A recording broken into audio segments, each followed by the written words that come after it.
دوسری حدیث حضرت ابو قتادہ رضی اللہ تعالی عنہ سے روایت ہے کہ رسول اکرم صلی اللہ علیہ وآلہ وسلم نے فرمایا، تم بیع میں یعنی کاروبار میں زیادہ قسمیں کھانے سے بچو.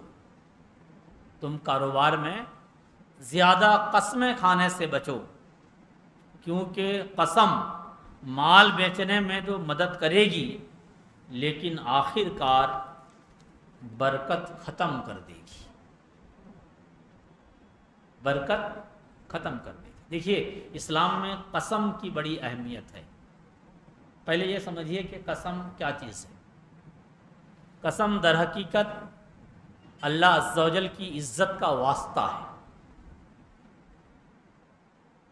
جیسے آپ کی امی ہیں، آپ ان کی بہت قدر کرتے ہیں، اور آپ کی امی ہونے کے ناطے ہم بھی ان کی بہت قدر کرتے ہیں.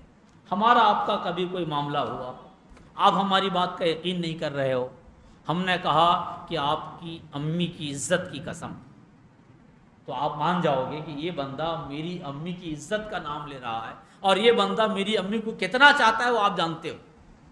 اب یقین ہو جائے گا کہ نہیں، یہ جو بندہ بول رہا ہے وہ سچ بول رہا ہے. تو آپ کی امی کو آپ جانتے ہو، اس لیے آپ کی امی کا نام لیا تو آپ نے ہماری بات کا یقین کر لیا. اب آپ خدا کے بارے میں سوچئے کہ خدا کا بندہ اگر خدا کی عزت کا واسطہ دیتا ہے کہ قسم خدا کی ہم نے اس کو اتنے میں خریدا ہے، اب بھلے آپ کو یقین نہ رہا ہو لیکن قسم کھانے کی وجہ سے آپ کو یقین ہو جائے گا. اب آپ نے پھر کوئی بات نہیں کی کیونکہ بندے نے قسم کھا لی ہے نا. اس سے پہلے کبھی کوئی بات آئی تھی، میں نے کہا تھا کہ آدم علیہ السلام جیسے پیغمبر وہ بھلے شیطان کے کہنے پر کیوں گیہوں کھا گئے، جنت میں اس پھل کو کھا لیے جس پھل سے اللہ نے روکا تھا.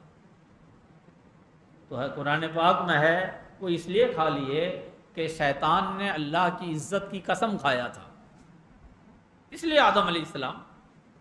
تو بندہ مومن اللہ کی سب سے زیادہ عزت کرتا ہے، اگر نہیں کرتا تو مومن ہی نہیں. اس لیے اگر کوئی اللہ کی قسم کھا لیتا ہے تو پھر بات نہیں کرتا، کہا ٹھیک ہے بھائی دے دے. اب آپ نے قسم کھا لی، آپ کا مال بک گیا، لیکن آپ نے جھوٹی قسم کھائی. اب وہ مارکیٹ میں گیا، جس چیز کو قسم کھا کر آپ نے بیچا تھا 10 روپے کی، وہ چیز مارکیٹ میں 9 روپے کا بک رہا ہے یا 8 روپے کا بک رہا ہے. اب وہ آدمی سمجھ گیا کہ آپ نے جھوٹی قسم کھائی ہے، دوبارہ کبھی آئے گا آپ کے پاس. اس لیے اللہ کے رسول صلی اللہ علیہ وسلم فرماتے ہیں قسم تو وقتی طور پر تمہارا مال بکوا دے گی لیکن برکت ختم ہو جائے گی، دوبارہ آئے گا ہی نہیں، آپ پھر مکھی مارتے رہنا بیٹھ کر.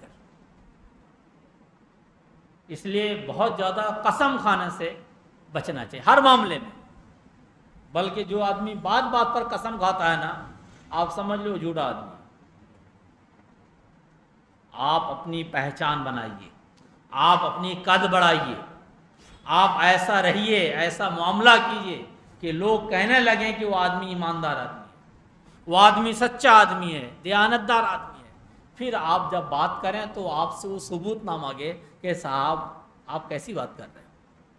لیکن اگر آپ بار بار قسم کھاؤ گے تو ایک بار تو آدمی دھوکہ کھا جائے گا، لیکن بار بار آپ دھوکہ نہیں دے سکتے.